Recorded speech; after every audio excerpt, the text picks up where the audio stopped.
Pitch shifting is a technique in which the original pitch of a sound is raised or lowered while preserving the harmonic relationships between the tones and harmonics of the input signal. The simplest way to do this is to increase the pitch while decreasing the duration of the sound, or vice versa, which is to reduce the pitch and increase the duration.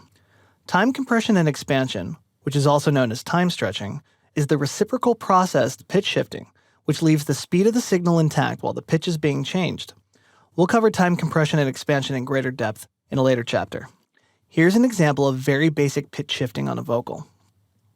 This is what pitch shifting sounds like. This is what pitch shifting sounds like. This is what pitch shifting sounds like. This is what pitch shifting sounds like. Now, a frequency shifter is a device which raises or lowers the frequency of an input signal. It does this using a complex amplitude modulation technique. Unlike the pitch shifter, the frequency shifter does not preserve the harmonic relationships between the various tones and harmonics in the input signal. Because of this, sounds processed by a frequency shifter sound very unnatural with only a small amount of shift. Here's an example of frequency shifting on another vocal. This is what frequency shifting sounds like.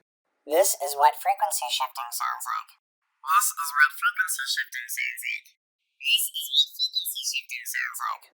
This is what frequency shifting sounds like.